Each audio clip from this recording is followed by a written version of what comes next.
Question number 12 क्या कह रहा है बेटा वो हमसे, assume that each born child is equally likely to be a boy और अ गर्ल। मतलब ऐसा मान लीजिए कि किसी भी बच्चे के लड़के होने की प्रोबेबिलिटी और लड़का होने की प्रोबेबिलिटी बिल्कुल सेम है। मतलब अगर किसी भी बच्चे का जन्म होता है तो ये प्रोबेबिलिटी सेम है कि वो लड़का होगा या लड़की, दोनों की ही।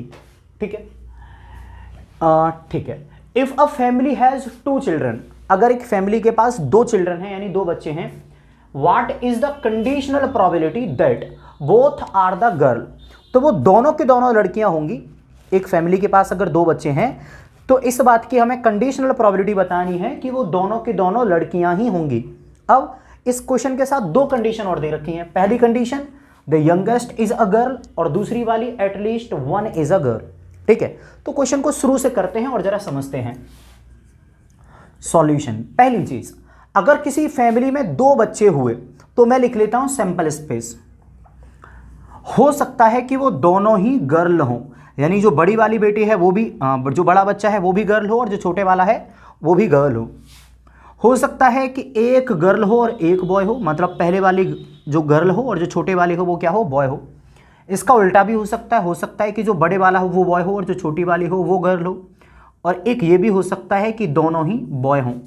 तो ये 4 तरीके पॉसिबल हैं कि किसी भी फैमिली में 2 बच्चे होंगे। हो सकता है दोनों गर्ल, हो सकता है दोनों बॉय, या फिर बड़े वाली बेटी और छोटा वाला बेटा, या फिर बड़ा वाला बेटा और छोटी वाली बेटी। ये 4 तरीके पॉसिबल हैं।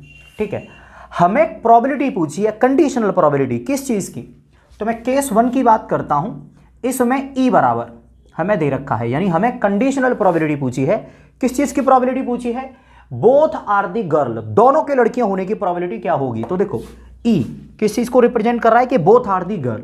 तो देखो भैया बोथ गर्ल ये रही, तो दोनों के लड़की होने की कंडीशनल प्रोबेबिलिटी पूछी है।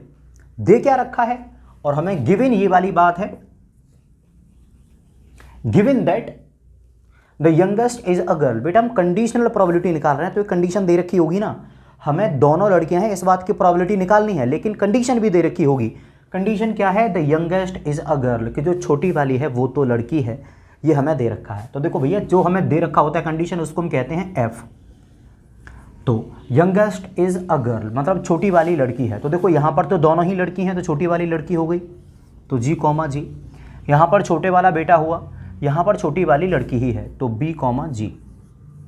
तो जो उसने कंडीशन दे रखी है ना कि यंगेस्ट इज अ गर्ल, जो छोटी वाली है वो लड़की है, वो यहीं पर है। इसमें भी छोटी वाली लड़की है और इसमें भी छोटी वाली लड़की है। तो दोनों के लड़की होने की प्रोबेबिलिटी हमसे पूछी है, जबकि दे क्या रखा है कि जो छोटी वाली है वो लड़की है। तो कंडीशनल प्रोबेबिलिटी को बेटा रिप्रेजेंट करा जाता है E/F, मतलब ई के होने की प्रोबेबिलिटी, जबकि एफ पहले ही हो चुका है, इसको हम कंडीशनल प्रोबेबिलिटी से कहते हैं, रिप्रेजेंट करते हैं। फॉर्मूला क्या कहता है, फॉर्मूला कहता है कि ऊपर आएगा दोनों का इंटरसेक्शन, तो ई इंटरसेक्शन एफ, और नीचे क्या आएगा, नीचे आएगा बाद वाली वैल्यू की प्रोबेबिलिटी, मतलब प्रोबेबिलिटी ऑफ एफ। ठीक है, अब समस्या की बात क्या है, समस्या ये है कि हमारे पास ई है एफ है लेकिन ई इंटरसेक्शन एफ नहीं है। तो मैं यहाँ पर ई इंटरसेक्शन एफ निकाल देता हूँ। तो बेटा इन दोनों में कॉमन क्या है, जी जी, इसमें भी जी कॉमन जी, तो ये आ गया कॉमन। अब फॉर्मूला लगा देते हैं। तो बेटा ई इंटरसेक्शन एफ की प्रोबेबिलिटी, इंटरसेक्शन एफ के अंदर एक एलिमेंट है, टोटल है 4, तो प्रोबेबिलिटी कितनी हो जाएगी इसकी 1/4 अपॉन एफ की प्रोबेबिलिटी। एफ क्या है, इसके अंदर 2 एलिमेंट हैं, टोटल कितने हैं 4, प्रोबेबिलिटी कितनी हो जाएगी 2/4। आप कट करेंगे इससे ये कट जाएगा, कितना आ जाएगा 1/2। ठीक है, तो ये हमारा क्वेश्चन नंबर 12 का पहले वाला पार्ट हो गया। आप इसका स्क्रीनशॉट ले लीजिए, हम सेकंड वाले पार्ट पर चलते हैं। सेकंड वाले पार्ट में क्या कह रहा है कि अब हमें प्रोबेबिलिटी तो हमें अभी भी इसी की पूछी है कि दोनों के दोनों लड़कियां होंगी, इस बात की प्रोबेबिलिटी क्या होगी, लेकिन इस बार जो गिवन कंडीशन है वो अलग है, एटलीस्ट 1 इज अ गर्ल। तो चलो हम इस वाले पार्ट को भी देख लेते हैं। तो देखो सेकंड वाले पार्ट में क्या कह रहा है वो हमसे, सेकंड वाले पार्ट में प्रोबेबिलिटी तो हमें वही पूछी है कि that both are the girl, तो हमें प्रोबेबिलिटी किस चीज़ की पूछी है कि दोनों की दोनों ही लड़कियां हैं। और गिवन क्या है, गिवन वाली चीज़ को हम एफ से लिखते हैं, given that at least 1 is a girl, हमें इस बात की प्रोबेबिलिटी निकालनी है कि दोनों के दोनों लड़कियां होंगी। दे क्या रखा है कि कम से कम एक तो लड़की है। तो देखो बेटा इसमें कम से कम एक तो लड़की है ही, इसमें भी कम से कम एक लड़की ही है, इसमें भी कम से कम एक लड़की ही है, इसमें दोनों के दोनों लड़के हैं तो केवल यही हमारे फेवर में आ गया। ठीक है, फॉर्मूला क्या कहता है, E/F, यानी E के होने की प्रोबेबिलिटी जबकि F पहले ही हो चुका है, दोनों के लड़कियां होने की प्रोबेबिलिटी जबकि कम से कम एक तो लड़की है। फॉर्मूला क्या कहेगा, ऊपर आएगा दोनों का इंटरसेक्शन, तो प्रोबेबिलिटी E/F अपॉन में क्या आएगा, बाद वाले की प्रोबेबिलिटी, तो probability of F, E/F, intersection निकालना पड़ेगा दोनों का, तो E/F, इसके अंदर केवल एक ही एलिमेंट कॉमन आएगा, वो है G, G, और इसकी प्रोबेबिलिटी क्या हो जाएगी 1/4, 1/4 अपॉन F की प्रोबेबिलिटी, F के अंदर 3 एलिमेंट, प्रोबेबिलिटी कितनी हो जाएगी 3/4, 3/4, 4 से 4 कट गया, प्रोबेबिलिटी आ गई 1/3। तो क्वेश्चन नंबर 12 के सेकंड वाले पार्ट की प्रोबेबिलिटी कितनी आ गई 1/3। कोई डाउट आपको होनी नहीं चाहिए। हम चलते हैं आगे नेक्स्ट क्वेश्चन नंबर 13। क्या कह रहा है बेटा वो हमसे, an instructor has a question bank, यानी किसी भी व्यक्ति के पास एक क्वेश्चन बैंक है consisting of 300 easy true and false question, और इस किताब के अंदर 300 इजी ट्रू और फॉल्स क्वेश्चंस हैं। तो देखो मैं यहां पर एक टेबल बना ले रहा हूं, तो देखो क्वेश्चंस हैं दो तरीके के, एक तो हैं इजी क्वेश्चंस और एक है डिफिकल्ट क्वेश्चन। ठीक, अब इसके अलावा भी दो टाइप हैं। जो इजी क्वेश्चंस हैं वो दो तरीके के हैं, एक तो है इजी क्वेश्चंस में से ट्रू और फॉल्स वाले, और एक है एमसीक्यू टाइप के क्वेश्चंस। ठीक, अब हम इस क्वेश्चंस को पढ़ते हैं प्रॉपरली और फिर इस टेबल को करेंगे हम फिल, इससे हमें इन क्वेश्चंस को करने में काफ़ी आसानी से मिलेगी। देखो, एक इंस्ट्रक्टर के पास कोई किताब है क्वेश्चन बैंक, उस किताब के अंदर 300 इजी क्वेश्चंस हैं जो कि ट्रू और फॉल्स के हैं। तो देखो 300 क्वेश्चंस हैं और वो 300 क्वेश्चन क्या हैं, इजी हैं, और साथ में ट्रू और फॉल्स वाले क्वेश्चंस हैं। ठीक है, फिर आगे किताब के बारे में क्या कह रहा है, 200 difficult true and false question, मतलब उसी किताब के अंदर 200 क्वेश्चंस हैं जो डिफिकल्ट हैं लेकिन है ट्रू और फॉल्स वाले ही। तो 200 क्वेश्चंस और हैं लेकिन वो 200 क्वेश्चन इजी नहीं है, डिफिकल्ट हैं, लेकिन उनका जो आंसर है वो ट्रू और फॉल्स में ही देना है। आगे क्या कह रहा है, 500 इजी एमसीक्यू क्वेश्चंस हैं, मतलब 500 क्वेश्चंस हैं। 500 क्वेश्चन है तो आसान लेकिन है मल्टीपल चॉइस क्वेश्चंस। तो देखो 500 क्वेश्चंस हैं तो इजी लेकिन वो एमसीक्यू में उनके जवाब होंगे, मतलब मल्टीपल चॉइस होंगी उनकी। आगे क्या कह रहा है, 400 डिफिकल्ट एमसीक्यू, मतलब 400 सवाल और हैं लेकिन वो सवाल कैसे हैं, डिफिकल्ट हैं, मतलब करने में थोड़े मुश्किल हैं 400 सवाल, लेकिन वो हैं कैसे हैं, एमसीक्यू। लिखा तो है ना 400 डिफिकल्ट एमसीक्यू, तो मैंने लिख दिया 400 डिफिकल्ट और एमसीक्यू। आगे क्या कह रहा है, अ क्वेश्चन इज सेलेक्टेड, यानी एक क्वेश्चन सेलेक्ट करा गया, कहां से, इस किताब से। एक क्वेश्चन हमने क्या करा, इस किताब से सेलेक्ट करा। द क्वेश्चन बैंक, मतलब हमने क्वेश्चन बैंक से क्वेश्चन सेलेक्ट करा, मान लो किसी बच्चे को दे दिया कि चल भाई इस क्वेश्चन को कर, तो ये क्वेश्चन हमने सेलेक्ट कर लिया। What is the probability that it will be an easy question, मतलब हमने क्वेश्चन सेलेक्ट करा किसी बच्चे को करने देने के लिए ऐसे ही रैंडमली। अब आपको इस बात की प्रोबेबिलिटी निकालनी है कि वो जो क्वेश्चन है वो आसान होगा। आपको किस बात की प्रोबेबिलिटी निकालनी है कि वो क्वेश्चन एक आसान क्वेश्चन होगा। गिवन दैट, दे क्या रखा है कि वो एक एमसीक्यू क्वेश्चन है। कहानी ये है कि मेरे पास किताब थी, उस किताब के अंदर कैसे क्वेश्चंस थे मैंने यहाँ पर बता दिया। अब मैंने क्या करा, किसी बच्चे को बुलाया और उसको बोला कि ये वाला क्वेश्चन कर भाई। मैंने किसी बच्चे को एक क्वेश्चन दे दिया करने के लिए। अब इस बात की प्रोबेबिलिटी क्या है कि मैंने जो बच्चे को सवाल दिया है वो आसान क्वेश्चन है, और दे क्या रखा है कि वो जो क्वेश्चन है वो एक एमसीक्यू है। समझ में आया या नहीं, मतलब कंडीशनल प्रोबेबिलिटी निकालनी है कि वो एक इजी क्वेश्चन होगा, गिवन क्या है कि वो एमसीक्यू क्वेश्चन है। ठीक, समझ में नहीं आया हो तो अभी थोड़ी देर में जब हम इसको करेंगे तो आसानी से समझ में आ जाएगा, टेंशन मत लो। तो चलो पहले तो मैं इस टेबल को बढ़िया से बना दे रहा हूँ, कुछ ऐसे लाइन वाइन खींच के। चलो जी, ठीक है, यहाँ पर हैं क्वेश्चंस टाइप। ठीक है, QUES ही काफ़ी है, फालतू में मुझसे आगे का नहीं लिख रहा। चलो जी, क्वेश्चन को करते हैं बेटा बिना किसी दिक्कत के। तो सॉल्यूशन पे आते हैं। हमसे प्रोबेबिलिटी पूछी किस बात की है, हमसे देखो प्रोबेबिलिटी इन्होंने इस चीज़ की पूछी है, what is the probability that it will be an easy question. तो देखो ई के अंदर क्या आ रहा है, ई हम उसे कहते हैं जिसकी प्रोबेबिलिटी पूछी है। तो what is the probability that it will be an easy question, तो ई के अंदर आएगा बेटा इजी क्वेश्चन। इजी क्वेश्चन के होने की प्रोबेबिलिटी हमसे पूछी है। ठीक है, गिवन दैट, दे क्या रखा है, जो चीज़ हमें दे रखी होती है उसको हम कहते हैं एफ। तो एफ के अंदर क्या आएगा, इज MCQ। तो हमें प्रोबेबिलिटी पूछी है कि वो आसान क्वेश्चन होगा, इस बात की प्रोबेबिलिटी किस चीज़ की पूछी है कि जो क्वेश्चन हमने बच्चे को करने के लिए दिया है वो एक आसान क्वेश्चन है। गिवन क्या है, गिवन है कि वो एक MCQ क्वेश्चन है, ठीक है। तो हमें कंडीशनल प्रोबेबिलिटी पूछी है इस चीज़ की, जबकि ये दे रखा है। ऐसी कंडीशन को हम किस चीज़ से रिप्रेजेंट करते हैं, प्रोबेबिलिटी ऑफ E/F, E के होने की प्रोबेबिलिटी जबकि F पहले ही हो चुका है। फॉर्मूला क्या कहता है, ऊपर आएगा इन दोनों का इंटरसेक्शन की प्रोबेबिलिटी, तो E/F अपॉन, फिर नीचे क्या आएगा बाद वाले यानी F की प्रोबेबिलिटी, बाद में क्या आएगा F की प्रोबेबिलिटी। चलो बेटा इसको सॉल्व करते हैं। अब कहानी में आएगा ट्विस्ट, E/F, E/F में कौन आएगा, जो E में भी हो और F में भी, इंटरसेक्शन में वही तो आएगा जो E में भी हो और F में भी। अच्छा E में कौन कौन आएंगे, इजी क्वेश्चंस आएंगे E में, मतलब E में इजी क्वेश्चंस आएंगे, तो ये वाले जो क्वेश्चंस हैं ये आएंगे E के अंदर, ठीक है। F के अंदर कौन आएंगे, MCQ क्वेश्चन, तो देखो F के अंदर आएंगे ये वाले क्वेश्चंस, ठीक, ये वाले क्वेश्चंस आएंगे E के अंदर और ये वाले क्वेश्चंस आएंगे F के अंदर। दोनों में कौन आ गए, ये वाले, क्योंकि ये वाले क्वेश्चन इजी भी हैं और MCQ। E के अंदर इजी क्वेश्चंस आ रहे थे, F के अंदर MCQ क्वेश्चन आ रहे थे।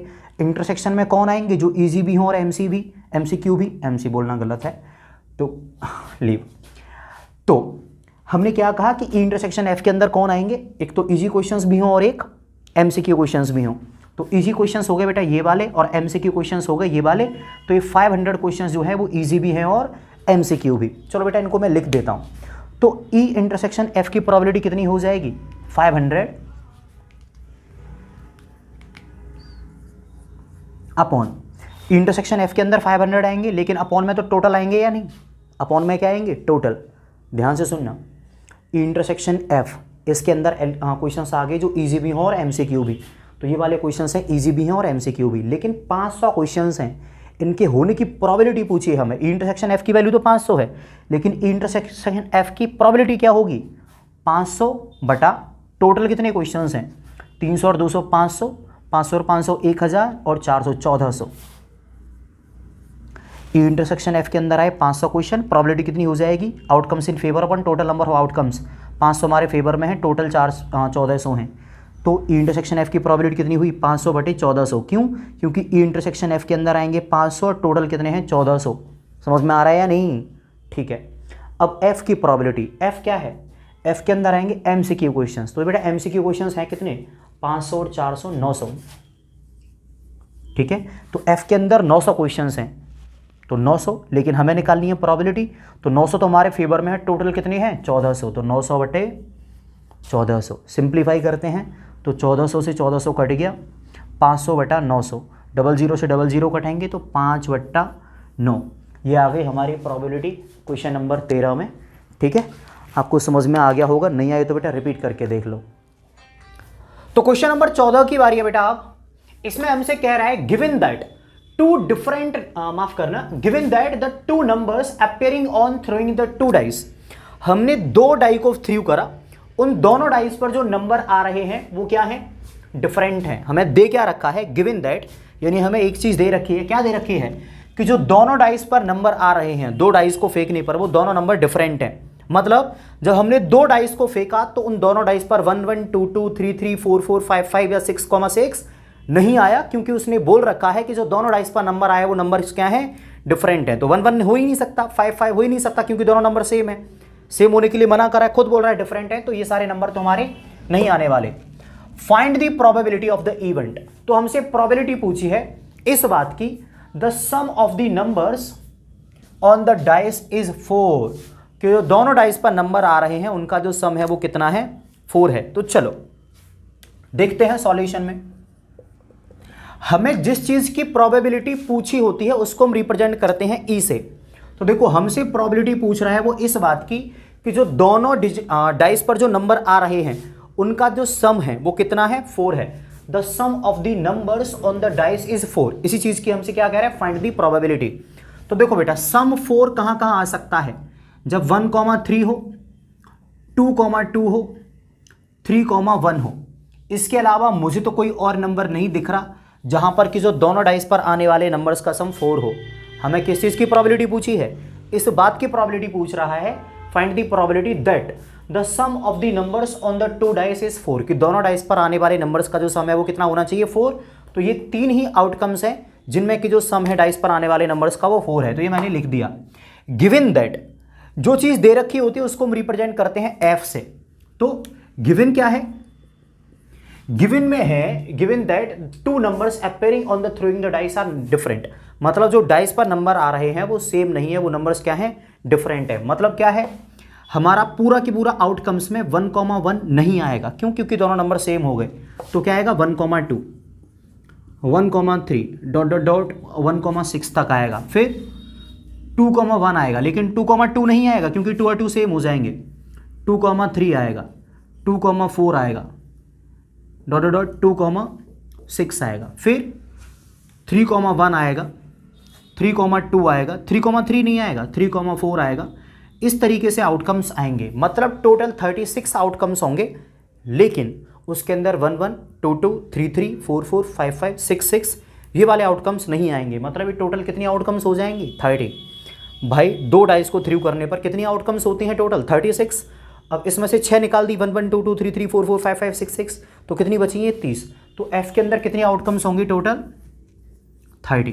क्लियर है। अच्छा, सैंपल स्पेस, जो सैंपल स्पेस होगा उसके अंदर 6 × 6 यानी 36 आउटकम्स होंगी। मैं समय बचाने के लिए ये पूरा नहीं लिखा, आप चाहो तो ये पूरा लिख लेना। क्लियर है। अब मैं क्वेश्चन को करता हूं। हमसे पूछा क्या है, प्रोबेबिलिटी पूछी है ई की और एफ हमें दे रखा है, तो हमसे दरअसल E/F के बारे में वो बात कर रहा है। खुद से देख लो, गिवन क्या है, गिवन दैट एफ हमें गिवन है और फाइंड दी प्रोबेबिलिटी ई की हमें प्रोबेबिलिटी पूछी है, तो हमने क्या लिख दिया ई की प्रोबेबिलिटी, जबकि एफ दे रखा है, इसको हम रिप्रेजेंट करते हैं E/F से। फॉर्मूला क्या कहता है, ऊपर आएगा दोनों का इंटरसेक्शन, तो E/F, नीचे क्या आएगी बाद वाले की प्रोबेबिलिटी, तो प्रोबेबिलिटी ऑफ एफ। अब एक चीज़ हमारी बच गई और वो क्या है कि इन दोनों के अंदर कॉमन क्या आएगा, इन दोनों के अंदर कॉमन क्या आएगा। तो देखो बेटा, ई के अंदर तो यही सारे हैं, एफ के अंदर वो नहीं हो सकते जहां पर दोनों नंबर सेम है, मतलब कभी भी एफ के अंदर 2,2 नहीं हो सकता। तो इन दोनों में कॉमन कौन कौन आएगा, इन दोनों में कॉमन केवल ये दो एलिमेंट आएंगे। तो अगर मैं यहां पर लिखना चाहूं किसी भी जगह पे, मान लो यहां पर E/F, तो इसके अंदर ये दो एलिमेंट आएंगे 1,3 और 3,1। क्लियर। चलो बेटा इसको हम सॉल्व करते हैं। तो E/F की प्रोबेबिलिटी, E/F के अंदर दो एलिमेंट हैं, टोटल होंगे 36, तो प्रोबेबिलिटी कितनी हो जाएगी 2/36 अपॉन एफ की प्रोबेबिलिटी। एफ को हमने थोड़ी देर पहले ही समझा था, इसके अंदर 30 एलिमेंट होंगे, तो प्रोबेबिलिटी कितनी हो जाएगी 30 अपॉन टोटल कितने हैं 36। 36 से 36 कट गया, 2/30, सिंप्लीफाई करेंगे तो 1/15। यह आ गया बेटा हमारा आंसर क्वेश्चन नंबर 14 का। हो सकता है आपको समझने में थोड़ी डिफिकल्टीज हो, लेकिन एक दो बार रिपीट करके देख लोगे तो समझ में आ जाएगा। बाकी आप इसको क्वेश्चन में पूरा लिख लेना, सैंपल स्पेस को, और चाहो तो एस जिसके अंदर सारे के सारे 36 के 36 आउटकम्स आएंगी, उन्हें भी आप पूरा लिख लेना। मैं ये मान के चलता हूँ कि आप 12th क्लास के विद्यार्थी हैं, तो आपको थोड़ा बहुत तो समझ में आता ही होगा, इसलिए मैंने डिटेल में चीज़ें नहीं बताई हैं। आगे चलते हैं बेटा हम क्वेश्चन नंबर 15 पर। Example number 7। अब आप हो गए होंगे सॉक्ड कि सर अभी तो क्वेश्चन नंबर 15 की बारी थी, 14 अभी कराया है, ये अचानक से एग्जाम्पल नंबर 7 कहाँ से आ गया। तो इसकी दो वजह हैं। पहली वजह तो ये है कि क्वेश्चन नंबर 15 आपको अच्छे से तभी समझ में आएगा जब आप एक बार एग्जाम्पल नंबर 7 को देख लोगे। मतलब एग्जाम्पल नंबर 7 और क्वेश्चन नंबर 15 एक दूसरे को असिस्ट करते हैं, दोनों ही लगभग सेम टाइप के क्वेश्चंस हैं। और इस क्वेश्चन को यहाँ पर बीच में कराने की जो बड़ी वजह है, जो एक्चुअल में मेन वजह है, वो है एक बच्चे की कमेंट आई थी कि सर एग्जाम्पल नंबर 7 समझा दीजिए। तो मैंने कहा क्यों ना क्वेश्चन नंबर 15 के साथ ही करा दूं, क्योंकि दोनों क्वेश्चन एक जैसे हैं। तो एक बच्चे की कमेंट थी, उस वजह से भी मैं इसको करा रहा हूँ, और साथ में ये आपको कुछ ना कुछ बेनिफिट ही करेगा। क्वेश्चन नंबर 15 आपको और अच्छे से समझ में आ जाएगा अगर आप ये वाला क्वेश्चन देख लेते हैं तो देखो बेटा, एग्जाम्पल नंबर 7 में वो हमसे क्या कह रहा है, हमसे कह रहा है कंसीडर द एक्सपेरिमेंट। क्या आप एक एक्सपेरिमेंट को कंसीडर कर लीजिए। मान लीजिए क्या होता है बेटा उस एक्सपेरिमेंट में, टॉसिंग अ कॉइन। हम एक कॉइन को टॉस करते हैं, ठीक है जी, हमने कॉइन को टॉस कर दिया। If the coin shows head, अगर कॉइन पर हेड आया, टॉस इट अगेन, तो कॉइन को दोबारा से क्या कर दो, टॉस कर दो। But if it shows tail, लेकिन अगर कॉइन पर टेल आ गया, देन थ्रू अ डाई, तो क्या कर दो, एक डाई को थ्रू कर दो। यहां तक पढ़ने पर जो बात मेरे समझ में आई है उस हिसाब से मैं सैंपल स्पेस बना देता हूं। देखो भैया, यहां पर अपन ने अंग्रेजी में लिख दिया आधा अधूरा सॉल्यूशन, और ये रहा हमारा सैंपल स्पेस का जादुई एस। देखो जरा क्या होने वाला है। पहली चीज उसने बोला है कि हमने कॉइन को करा टॉस, ठीक है। अगर हेड आया, कॉइन को टॉस करने पर अगर क्या आया, हेड आया, तो क्या होगा, हमें कॉइन को ही दोबारा टॉस करना है। अगर कॉइन को टॉस करने पर हेड आया तो हमें कॉइन को ही दोबारा टॉस करना है। बोला है ना, consider the experiment of tossing a coin, if the coin shows head toss it again. यानी अगर कॉइन पर हेड आ गया तो हमें दोबारा से कॉइन को ही टॉस करना है। मतलब मैंने मान लो कॉइन को टॉस करा और हेड आ गया, तो मुझे क्या करना है, दोबारा कॉइन को टॉस करना है। तो जब मैंने दोबारा कॉइन को टॉस करा तो हो सकता है दोबारा में हेड ही आए और हो सकता है दोबारा में टेल आए। तो पहली बार जब मैंने कॉइन को टॉस करा तो वहां पर तो हेड आ गया, लेकिन जब दूसरी बार टॉस करा तो वहां पर हेड भी आ सकता था और टेल भी आ सकता था। तो हमारी दो आउटकम्स बन गए, हेड के बाद हेड आ जाना या फिर हेड के बाद टेल आ जाना। अब आगे क्या कहा है, but if it shows tail, मतलब जब मैंने पहली बार कॉइन को टॉस करा था, अगर उस पर हेड की जगह पर टेल आ जाता तब मैं क्या करता, देन थ्रू अ डाई, तब मैं टेल के बाद एक डाई को थ्रू करता। तो देखो जो डाई है उस पर हो सकता है 1 आता, या हो सकता है उस डाई पे 2 आता, या फिर हो सकता है उस डाइस पे 3 आता, या फिर उस हो सकता है डाई पे 4 आता, या फिर उस डाइस पे 5 आता, या फिर डाइस पे 6 आता। ये हो गया हमारा सैंपल स्पेस। नहीं समझ में आया तो मैं समझा देता हूँ। वो ये कह रहा है कि कॉइन को टॉस करा गया, टॉस करने पर अगर हेड आया तो मैं दोबारा से दूसरा कॉइन टॉस कर देता। तो हेड आने के बाद क्या हो सकता था, दूसरे कॉइन पर हेड भी आ सकता था और टेल भी। तो हेड के बाद हेड या फिर हेड के बाद टेल। लेकिन अगर पहले कॉइन पर टेल आ गया तो मैं दूसरे कॉइन पर दूसरी बार में क्या करूँगा, एक डाई को थ्रू करूँगा। तो हो सकता है टेल के बाद 1 आए, या टेल के बाद 2, टेल के बाद 3, टेल के बाद 4, टेल के बाद 5 या टेल के बाद 6। ऐसी हमारी आउटकम्स आ सकती थी। क्लियर है। अब देखो, जब भी कभी ऐसा सैंपल स्पेस बने जहां पर कि हम क्या कर रहे हो कि हमारा हेड, टेल और 1 2 3 ये साथ साथ चल रहे हो, मतलब हमने कॉइन को भी टॉस करा हो, डाई को भी थ्रू करा हो और इन सारे कामों को एक साथ करा हो, वहां पर एक छोटा सा पंगा रहता है। छोटा सा पंगा क्या रहता है कि जो आ रहा है ना H H H T, T1 T2 T3, इसके अंदर जो आपको दिख रहे हैं ये कितनी आउटकम्स हैं, 1 2 3 4 5 6 7 8, इसके अंदर 8 आउटकम्स हैं। इन 8 आउटकम्स की जो प्रोबेबिलिटी है वो सेम नहीं है। मतलब एच एच आने की जो प्रोबेबिलिटी है वो कुछ और है और T3 आने की प्रोबेबिलिटी कुछ और है। मतलब ये सब इक्वली लाइकली आउटकम्स नहीं है। मैं समझाने की कोशिश करता हूँ।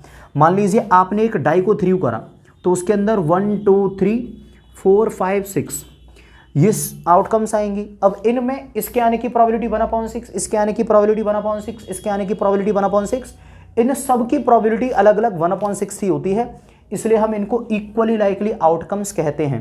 शायद 10th क्लास में टॉपिक है इक्वली लाइकली आउटकम्स, ठीक। लेकिन जब हमने कॉइन्स को और डाई को एक साथ थ्रू कर दिया, हमने कॉइन को भी टॉस करा यहाँ पे और डाई को भी थ्रू करा है, यहाँ पर ये जो आउटकम्स आ रही हैं H, या फिर T, 2, इन सब की जो प्रोबेबिलिटी है वो सेम नहीं है। इनकी सबकी प्रोबेबिलिटी सेम थी 1/6 1/6 1/6, लेकिन इन सब की प्रोबेबिलिटी सेम नहीं है। ये इक्वली लाइकली आउटकम्स नहीं होती। कब इक्वली लाइकली आउटकम्स नहीं होती, जब हमने कॉइन्स और डाई दोनों को एक साथ थ्रू करा हो, एक साथ टॉस करा हो, तब हमारी इक्वली लाइकली आउटकम्स नहीं होती। शायद आपको थोड़ी सी बात समझ में आ गई होगी। आप कहोगे सर ठीक है, इन सब की वैसे तो टोटल 1 2 3 4 5 6 7 8 हैं टोटल, तो इन सब की प्रोबेबिलिटी 1/8 1/8 1/8 1/8 1/8 1/8 1/8 और 1/8 ये होनी चाहिए थी। लेकिन क्योंकि आप मना कर रहे हो कि सबकी इक्वल प्रोबेबिलिटी नहीं होगी, तो फिर सर जरा ये बता दो कि इन सब की प्रोबेबिलिटी होगी क्या। बिल्कुल ज़रूर बता रहा हूँ, ठीक। तो जरा देखते हैं कि इन सब की प्रोबेबिलिटी होगी क्या। अब देखते क्या है कि मैं यहीं पर लिख देता हूं कि इन सब की अलग अलग प्रोबेबिलिटी क्या है। तो देखो बेटा एक बात सुनो, जब मैंने पहली बार में एक कॉइन को टॉस करा उस कॉइन पर आया हेड, हेड के आने की प्रोबेबिलिटी कितनी रही होगी? तो देखो हेड के आने की प्रोबेबिलिटी होती है या तो हेड आएगा या टेल, तो इस वाले हेड के आने की प्रोबेबिलिटी थी 1/2। तो जब मैंने कॉइन को टॉस करा तो 1/2 प्रोबेबिलिटी थी कि हेड आएगा, ठीक है, हेड आ गया। अब हेड आने के बाद मैंने दोबारा से कॉइन को टॉस करा, अब उस पर भी हेड आने की प्रोबेबिलिटी क्या थी भाई? दूसरा भी तो हेड आया है, तो उस दूसरी बार में भी हेड को आने की प्रोबेबिलिटी 1/2 ही थी। समझ में आया? तो पहले हेड को आने की प्रोबेबिलिटी 1/2 और दूसरे वाले हेड को आने की भी प्रोबेबिलिटी 1/2। तो हेड कॉमा हेड आने की प्रोबेबिलिटी हो गई हमारी 1/4। तो देखो इसकी प्रोबेबिलिटी आई 1/4। क्लियर है? अब आप कहोगे सर ठीक है, एच कॉमा टी आने की प्रोबेबिलिटी कितनी हुई? देखो बिल्कुल सेम, एच के आने की प्रोबेबिलिटी 1/2 और टेल के आने की प्रोबेबिलिटी बिल्कुल, टेल में तो 1 और एच या टी में से कुछ भी आ सकता है, तो इसकी भी 1/2 और इसकी भी 1/2। तो एच कॉमा टी के आने की भी प्रोबेबिलिटी कितनी हो गई? 1/4। आप कहोगे सर थोड़ा थोड़ा तो समझ में आ रहा है, ठीक है। अब एक बात बताओ, जब हमने कॉइन को टॉस करा तो कॉइन पर आ गया टेल, ठीक है। अब टेल आने की प्रोबेबिलिटी कितनी रही होगी? सिंपल सी बात है, कॉइन को टॉस करने पर टेल आने की प्रोबेबिलिटी होती है जी 1/2। भैया तो हेड आएगा या टेल आएगा, तो टेल आने की प्रोबेबिलिटी कितनी होगी? 1/2। लेकिन टेल आने के बाद हमने क्या डिसाइड करा कि अब हम दोबारा में कॉइन को टॉस नहीं करेंगे, हम एक डाई को थ्रू करेंगे। तो जब टेल आ चुका है, टेल के आने की प्रोबेबिलिटी 1/2 थी, इसके बाद मैंने क्या करा? एक डाई को थ्रू करा। अब डाई को थ्रू करने पर 1 आने की प्रोबेबिलिटी कितनी होती है? तो देखो डाई पर 6 आउटकम्स होती हैं और उसमें से 1 आने की प्रोबेबिलिटी होती है 1/6। तो इस 1 के आने की प्रोबेबिलिटी हो गई 1/6। दोनों का मल्टीपल करेंगे, इसके आने की प्रोबेबिलिटी 1/2, इसके आने की प्रोबेबिलिटी 1/6, मल्टीपल होगा तो t, 1 आने की जो प्रोबेबिलिटी है वो हो गई 1/12। इन दोनों का मल्टीपल कर लो। उसी तरीके से t, 2 आने की प्रोबेबिलिटी, इसकी प्रोबेबिलिटी 1/2 और 2 के आने की प्रोबेबिलिटी 1/6, तो t, 2 आने की प्रोबेबिलिटी भी कितनी हो गई? 1/12। इसकी भी प्रोबेबिलिटी 1/12, इसकी भी प्रोबेबिलिटी 1/12, इसकी भी प्रोबेबिलिटी 1/12 और इसकी भी प्रोबेबिलिटी 1/12। ये वाली बात समझ में नहीं आई हो तो बेटा वीडियो को थोड़ा सा बैक करके पहले ये वाला ड्रामा समझ लो, क्योंकि इसके बिना ना तो ये वाला क्वेश्चन समझ में आने वाला है, ना ही क्वेश्चन नंबर 15, ठीक है। तो आप चाहो तो इस वीडियो को बैक करके एक बार यहां तक की कहानी देख लो। हमने क्या समझा कि जब हम एक कॉइन और एक डाई को साथ में थ्रू करते हैं तो दोनों के जो आउटकम्स आती है ना बहुत सारी, वो सारी आउटकम्स इक्वली लाइकली आउटकम्स नहीं होती, इन सब के होने की प्रोबेबिलिटी अलग अलग होती है, ठीक है। और प्रोबेबिलिटी क्या होगी, किस तरीके से निकालते हैं, वो मैंने यहां पर आपको बता दिया, ठीक है। अब चलते हैं हम जरा आगे। क्वेश्चन में हमसे क्या कह रहा है कि एक एक्सपेरिमेंट कंसीडर करो, कॉइन को टॉस करते हैं, अगर हेड आया तो हम दोबारा कॉइन को टॉस करेंगे, टेल आया तो डाई को थ्रू करेंगे। इतना हमने यहां तक कर लिया। अब आगे क्वेश्चन में कह रहा है फाइंड द कंडीशनल प्रोबेबिलिटी, यानी हमें कंडीशनल प्रोबेबिलिटी निकालनी है। तो जिस चीज की हम प्रोबेबिलिटी निकालते हैं उसको हम कहते हैं ई। तो हमें ई बराबर क्या दे रखा है? ई क्या होता है? जिस चीज की हम प्रोबेबिलिटी निकालते हैं। तो find the conditional probability of the event that the dice shows a number greater than 4। तो हमें इस बात की प्रोबेबिलिटी निकालनी है कि जो डाइस पे नंबर आया वो 4 से बड़ा होगा। कंडीशनल प्रोबेबिलिटी किस चीज की निकालनी है? The dice shows a number greater than 4, कि जो डाई पर नंबर आया वो 4 से बड़ा नंबर आएगा। तो देखो बेटा यहां पर तो 4 से छोटा है, 4 से बड़ा नंबर डाइस पर केवल यहां 2 जगह आया है, ये भी 4 से बड़ा है और ये भी 4 से बड़ा है। तो हमें किस चीज की प्रोबेबिलिटी पूछी है? T5 और T6 की। तो यहां पर मैंने ई के अंदर लिख दिया T5 और T6, हमें इस चीज की प्रोबेबिलिटी पूछी है। तो ये हो गया हमारा ई। क्लियर है? अब एफ क्या होगा भाई? ई क्या होता है? जिस चीज की हम प्रोबेबिलिटी निकालते हैं। एफ क्या होता है? जो हमें दे रखा होता है। तो आगे हम पढ़ेंगे गिवन दैट, यानी दे क्या रखा है हमें? Given that there is at least 1 tail, और हमें दे क्या रखा है कि कम से कम 1 टेल तो होना ही चाहिए। तो भैया एफ में हमें क्या दे रखा है कि कम से कम 1 टेल तो हो। तो देखो इसमें तो कोई भी टेल नहीं है, तो ये तो हमारे एफ के अंदर आएगा नहीं। इसके अंदर 1 टेल है, इसके अंदर भी 1 टेल है, इसके अंदर भी 1 टेल है, इसके अंदर भी, इसके अंदर भी, इसके अंदर भी, इसके अंदर भी, मतलब एच को छोड़ के बाकी सब के अंदर कम से कम 1 टेल मौजूद है। तो चलो बेटा मैं लिख लेता हूं एफ बराबर, एफ के अंदर कौन कौन आएंगे जिनके अंदर कम से कम 1 टेल हो? तो एच टी आएगा, T1 आएगा, T2 आएगा, T3 आएगा T4 आएगा, T5 आएगा और T6 आएगा। सही बात है या नहीं? तो देखो E वो है जिसकी हमें प्रोबेबिलिटी पूछी है, ठीक है। F वो है कि जो कि हमें दे रखा है। तो F के बाद उन्होंने शुरुआत में बोला है गिवन दैट क्या कि कम से कम एक टेल आए, तो बेटा इन सब के अंदर एक एक टेल है। और E क्या है कि जो नंबर है वो 5 से बड़ा आए, तो ये हो गया E और ये हो गया F। पूछा क्या है उन्होंने? कंडीशनल प्रोबेबिलिटी इसके होने की जबकि ये दे रखा है। तो इसको हम किस चीज़ से रिप्रेजेंट करते हैं? बड़ा सिंपल सा फॉर्मूला बेटा इसके लिए, प्रोबेबिलिटी ऑफ E/F, मतलब E के होने की प्रोबेबिलिटी जबकि F दे रखा है। किससे रिप्रेजेंट करते हैं? Probability of E/F। फॉर्मूला क्या है इसको करने का? इसका फॉर्मूला है प्रोबेबिलिटी ऑफ, ऊपर आता है दोनों का इंटरसेक्शन, नीचे आती है बाद वाले की प्रोबेबिलिटी, तो प्रोबेबिलिटी ऑफ F। तो probability of E intersection F upon probability of F, ठीक है। अब दिक्कत यह है कि हमारे पास E इंटरसेक्शन F नहीं है, तो चलो बेटा निकाल देते हैं।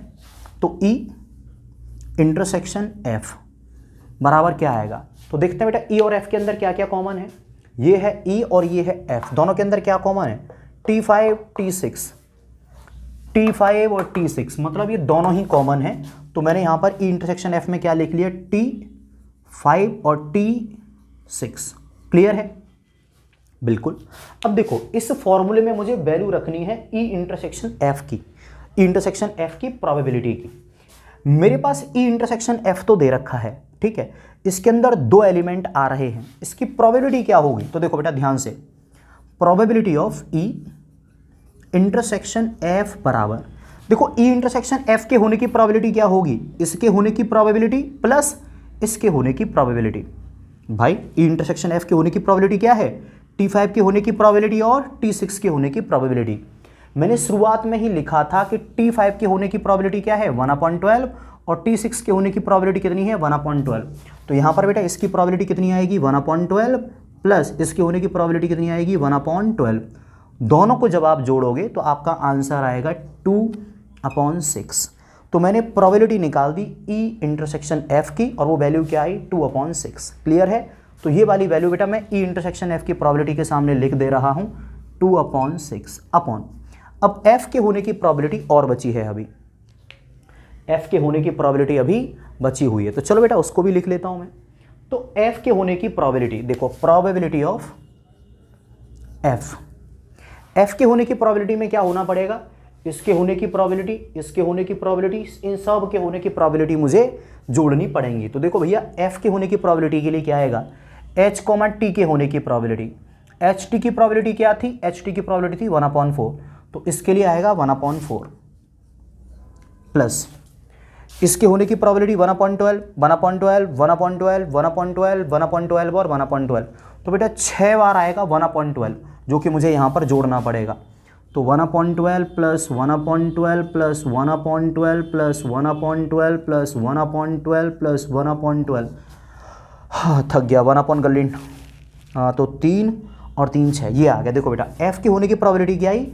इसके होने की प्रोबेबिलिटी 1/4, इसकी 1/12, 1/12, 1/12, 1/12, 1/12 और 1/12, ये सब मैंने यहाँ पर लिख लिए।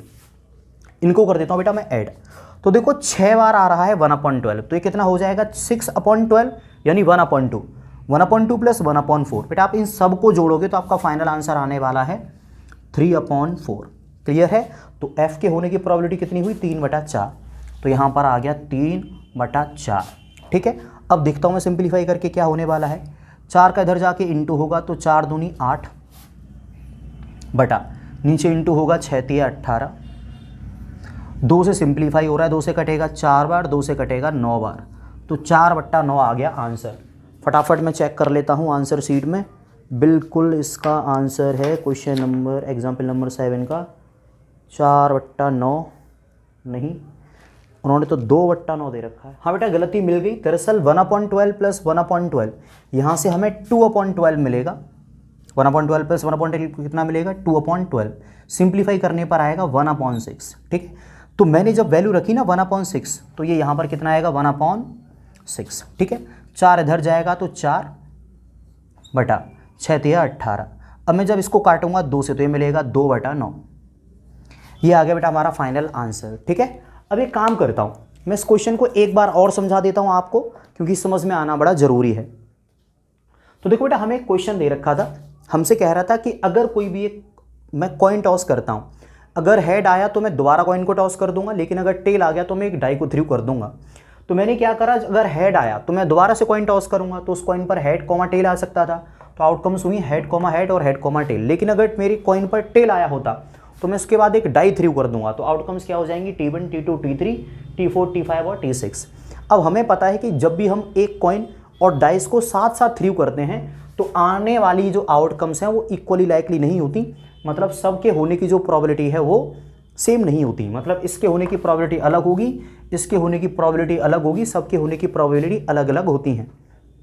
तो मैंने आपको समझा के लिख दिया, देखो भैया कि इन सब के होने की प्रोबेबिलिटी जो होंगी वो मैंने इनके सामने लिख दी है, वो भी आपको समझा के।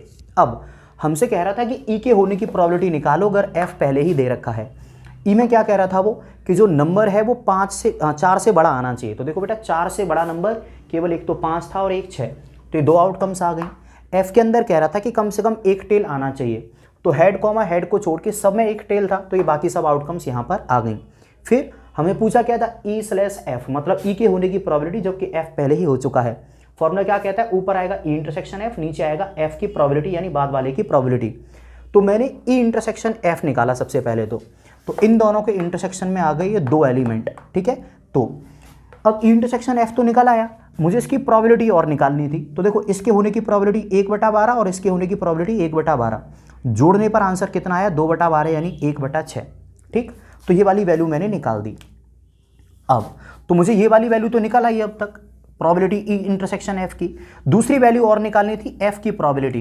तो एफ की प्रोबेबिलिटी निकालने के लिए मैंने क्या करा, एफ के अंदर ये 7 एलिमेंट थे, इन सब की प्रोबेबिलिटी को भी मैंने ऐड कर दिया। तो एच टी की प्रोबेबिलिटी 1/4 और बाकी के जो 6 हैं उन सब की प्रोबेबिलिटी 1/2 1/2 1/2, सबको जोड़ा आंसर आया 3/4। अब बेटा मैंने वैल्यू रख दी, तो इसकी जगह पे कितना आया 1/6 और इसकी जगह पे कितना आया 3/4। तो 1/6 अपॉन 3/4 सिंप्लीफाई करा, आंसर आ गया 2/9 और यही एग्जाम्पल नंबर 9 का आंसर है, माफ करना एग्जाम्पल नंबर 7 का। इसके तुरंत बाद हम क्वेश्चन नंबर 15 को करने वाले हैं। मेरा यकीन करो आपको अच्छे से समझ में आएगा, कोई दिक्कत की बात नहीं है। तो आप इसका स्क्रीनशॉट ले लो, क्वेश्चन नंबर 15 पर चलते हैं।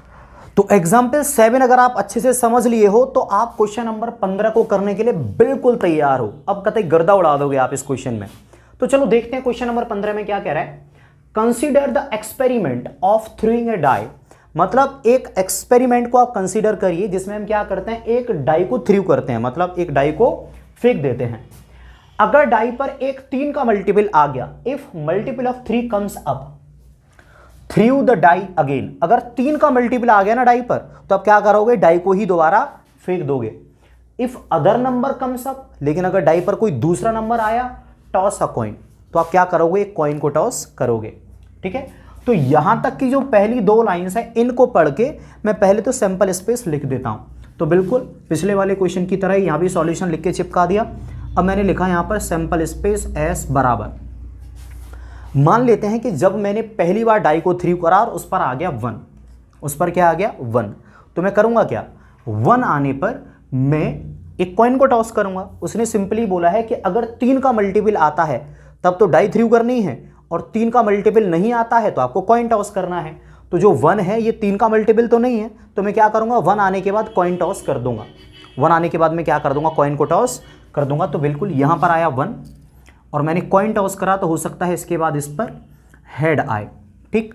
अब ये भी तो हो सकता है कि 1 के बाद टेल आ जाए, बिल्कुल। तो अगर मान लेते हैं कि डाई पर 1 आया तो 1 के बाद हेड भी आ सकता है और 1 के बाद टेल भी आ सकता है। अब डाई पर अगर 1 नहीं आया, 2 आ गया, तो 2 के बाद भी एक कॉइन ही टॉस करा जाएगा, क्योंकि 2 भी 3 का मल्टीपल नहीं होता।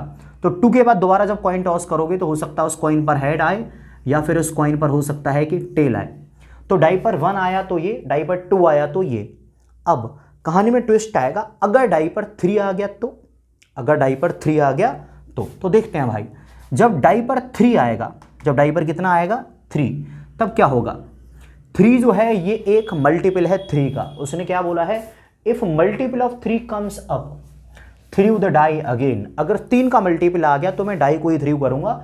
और बिल्कुल अब हमारा आ गया 3 का मल्टीपल 3, तो मैं एक डाई को थ्रू करने वाला हूं, तो उस डाई पर 1 आ सकता है, 2 आ सकता है, 3 आ सकता है, 4 आ सकता है, 5 आ सकता है और 6 भी आ सकता है।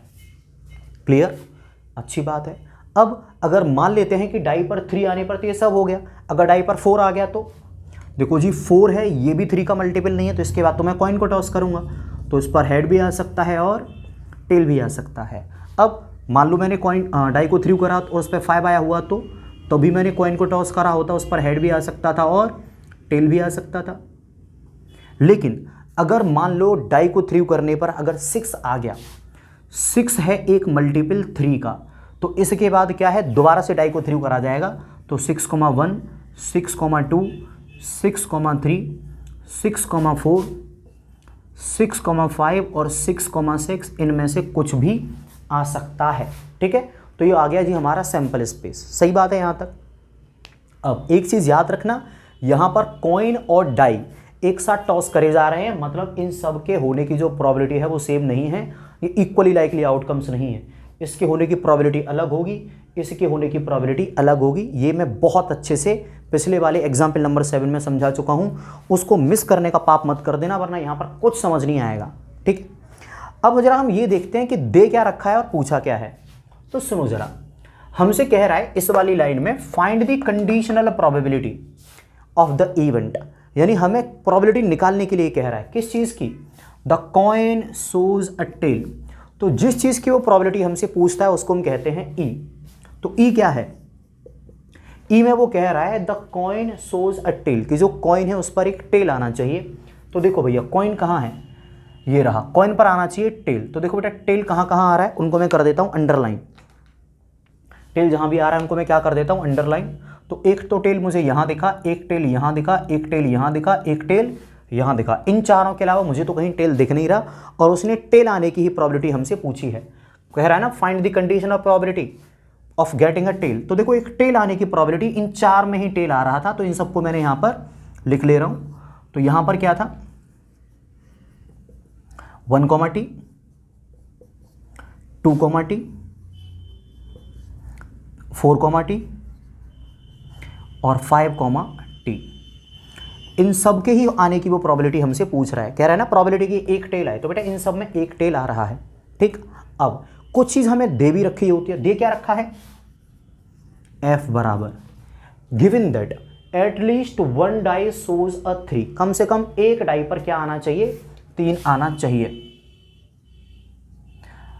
कम से कम एक डाई पर 3 आना चाहिए, ऐसा हमें दे रखा है। ठीक है, तो ई हमसे जो पूछता है, ई जो एफ जो हमें दे रखा होता है, तो एफ में बेटा वो सारे एलिमेंट आएंगे जिनमें कम से कम एक 3 आए। तो मैं उन सबको मैं क्या कर देता हूँ, अंडरलाइन कर दे रहा हूँ, जिनमें कम से कम एक 3 आ रहा है। तो देखो बेटा ये रहे जिनमें हमारा 3 आ रहा है, इन सब के अंदर आपको 3 दिखेगा। उसके अलावा एक एलिमेंट कहीं पर और है, ये रहा, इसके अंदर आपको और 3 दिखेगा। तो बेटा जो एफ है उसके अंदर ये 1, 2, 3, 4, 5, 6 और ये 7 के 7 एलिमेंट आ जाएंगे। तो जरा मैं इनको लिख देता हूँ। पहला कौन सा है, 3,1, 3,2, 3,3, 3,4, 3,5, 3,6 और 6,3। क्लियर है? पूछा क्या है क्वेश्चन में, बिल्कुल वही, उसने हमसे वही पुरानी वाली चीज़ पूछी है, प्रोबेबिलिटी ऑफ E/F। ई के होने की प्रोबेबिलिटी पूछी है, एफ हमें पहले से ही दे रखा है। क्वेश्चन क्या कहता है, क्वेश्चन कहता है कि ऊपर आएगा दोनों का इंटरसेक्शन की प्रोबेबिलिटी, तो ई इंटरसेक्शन एफ, ये हमें E/F पूछी है ना, तो ऊपर आता है दोनों का इंटरसेक्शन, नीचे क्या आता है बाद वाले यानी कि एफ की प्रोबेबिलिटी। क्लियर है? तो चलो बेटा वैल्यू डालते हैं, लेकिन वैल्यू डालने से पहले ई इंटरसेक्शन एफ देखना पड़ेगा। तो ई इंटरसेक्शन एफ बराबर, इन दोनों में कुछ कॉमन है। देखो बेटा इसके अंदर टेल वाले एलिमेंट है और इसमें कोई भी टेल वाला एलिमेंट है ही नहीं, तो दरअसल ई इंटरसेक्शन एफ के अंदर क्या आएगा, 5। इंटरसेक्शन एफ के अंदर क्या आएगा, 5। अब हमें क्या चाहिए, इंटरसेक्शन एफ की प्रोबेबिलिटी। तो देखो भैया प्रोबेबिलिटी क्या आ जाएगी, ई इंटरसेक्शन एफ की 0, जिसके अंदर कोई एलिमेंट ही ना हो उसके अंदर उसकी प्रोबेबिलिटी क्या होगी, 0। तो बिल्कुल मैं यहाँ पर क्या लिख दे रहा हूँ, 0 अपॉन, अब मुझे f की प्रोबेबिलिटी और निकालनी है। क्या आ गया, ये रहा f की प्रोबेबिलिटी में और निकालता हूँ। तो देखो भैया f की प्रोबेबिलिटी होगी क्या, f के अंदर आ रहा है 3,1, 3,2, 3,3, 3,4, 3,5, 3,6 और 6,3। क्लियर है? आप सभी जानते हैं कि इन सब के होने की जो प्रोबेबिलिटी है वो ऐसे नहीं निकाल सकते आप कि ये 1 2 3 4 5 6 7 एलिमेंट हैं और इसके अंदर टोटल 18 एलिमेंट हैं या 20 एलिमेंट हैं, जो भी, तो 7/20 या 7/18, नहीं, ऐसे प्रोबेबिलिटी नहीं निकलेगी क्योंकि ये इक्वली लाइकली आउटकम्स नहीं है। तो इन सब की प्रोबेबिलिटी अलग तरीके से निकालेंगे। कैसे बेटा? 3,1 आने की प्रोबेबिलिटी क्या होती है? 3 आने की प्रोबेबिलिटी 1/6 और 1 आने की प्रोबेबिलिटी फिर से 1/6, तो 1/6 इंटू 1/6, इसके होने की प्रोबेबिलिटी हो गई कितनी? 1/36। 1/6 1/6 कितनी होगी? 1/36 प्लस इसके होने की प्रोबेबिलिटी 1/36, इसके होने की प्रोबेबिलिटी 1/36, इसके होने की प्रोबेबिलिटी 1/36। ये 7 आउटकम्स है तो 7 बार होगा ऐसा ही। 1/36 प्लस 1/36 प्लस 1/36, 1 2 3 4 5 6 7 बराबर कितना आएगा? 7/36। तो बेटा f की प्रोबेबिलिटी हमने निकाल दी 7/36, यहाँ पर रख दिया 7/36। सिंप्लीफाई करेंगे 0 कुछ भी, कितना आ जाएगा? 0। तो E/F की जो वैल्यू है वो कितनी आ गई? प्रोबेबिलिटी 0। यही इसका आंसर है। आप में से कई बच्चे कहेंगे कि सर जब वैल्यू 0 ही आनी थी तो आपने इन सबको ऐसे जोड़ के क्यों दिखाया? आप डायरेक्टली ही लिख देते कि 0/PF बराबर 0। देखो बेटा बिल्कुल सही बात है, लेकिन मुझे आपको एक कंसेप्ट भी समझाना है, केवल सवाल नहीं करना। अगर मान लो कि ये 0 के अलावा कुछ भी आता, मान लो 0.5 ही आ जाता, तो फिर ये इसका आंसर 0 थोड़े ना आता, वहाँ पर भी तो आपको ये वाली वैल्यू कैलकुलेट करनी होती। कहने का मतलब ये है कि कंसेप्ट हमारे समझ में आना ही चाहिए। और मैं ऐसा मान के चलता हूँ कि अगर आपने एग्जाम्पल नंबर 7 और ये वाला क्वेश्चन नंबर 15 समझ लिया है तो ये वाला पूरा झमेला आपको बिल्कुल स्पष्ट हो गया होगा बिना किसी डिबेट के। ठीक है, तो मैं साइड में हो रहा हूँ, आप इसका स्क्रीनशॉट ले लो। हम क्वेश्चन नंबर 16 पर चलते हैं। तो 2 लास्ट क्वेश्चन और रह गए इस वाली एक्सरसाइज के, क्वेश्चन नंबर 16 और 17। चलो बेटा दोनों को सॉल्व करते हैं। तो मैं यहाँ पर सबसे पहले सॉल्व कर रहा हूँ सॉल्यूशन 16 वाले क्वेश्चन में कह रहा है PA बराबर दे रखा है, PB बराबर दे रखा है। हमसे कह रहा है कि PA/B की वैल्यू क्या होगी। तो देखो हम सभी जानते हैं कि एक फॉर्मूला होता है PA/B बराबर, ऊपर आता है इन दोनों के इंटरसेक्शन की प्रोबेबिलिटी, नीचे आती है बाद वाली वैल्यू की प्रोबेबिलिटी, तो प्रोबेबिलिटी ऑफ B बराबर A इंटरसेक्शन B की जगह पे मैं वही लिख दे रहा हूं अभी। PB, B की प्रोबेबिलिटी हमें दे रखी है 0, प्रोबेबिलिटी ऑफ B बराबर 0। किसी भी वैल्यू के अपॉन में 0 बराबर कितना आता है? Not defined. कितना आता है? Not defined. तो हमारे क्वेश्चन नंबर 16 का आंसर क्या हो गया? Answer number C, not defined. ठीक है, कोई दिक्कत वाली बात नहीं है, आपको आसानी से समझ में आ जाएगा। अब बात करते हैं क्वेश्चन नंबर 17 की। तो सॉल्यूशन 17 में क्या कह रहा है? A और B दो इवेंट है और हमें कंडीशन क्या दे रखी है? PA/B बराबर PB/A। तो देखते हैं बेटा, ये क्या रखा है? PA/B बराबर PB/A। बेटा इसका फॉर्मूला क्या रहता है? ऊपर आती है इन दोनों का इंटरसेक्शन, तो A इंटरसेक्शन B, नीचे आती है बाद वाले की प्रोबेबिलिटी, तो प्रोबेबिलिटी ऑफ B बराबर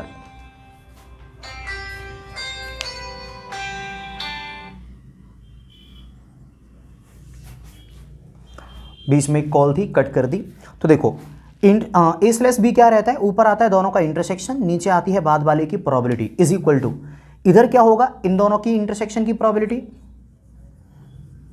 तो भले ही आप B इंटरसेक्शन A लिखो चाहे A इंटरसेक्शन B लिखो, अपॉन में आएगी बाद वाली वैल्यू की probability, probability of A intersection B की प्रोबेबिलिटी से A इंटरसेक्शन B की प्रोबेबिलिटी कटेगी, तो PB 1 बराबर 1 PA। अगर आप क्रॉस इनटू करेंगे बेटा यहाँ से तो क्या मिल जाएगा? PA बराबर PB। देखो ये तो कट चुके होंगे, 1 PB बराबर 1 PA, क्रॉस इनटू करोगे तो PA बराबर PB। ये आ गया हमारा आंसर। तो PA बराबर PB कहाँ दे रखा है? ऑप्शन नंबर डी में। तो ऑप्शन नंबर डी हो गया हमारे क्वेश्चन नंबर 17 का सही आंसर। तो इसी के साथ ये था एंड हमारी आज की इस वीडियो का। उम्मीद करते हैं आपको सारा कुछ समझ में आया होगा। अब मिलते हैं आपसे जल्द ही अगली क्लास में, तब तक के लिए सभी खुश रहिए, अपना ख्याल रखिए, and at last God bless you all.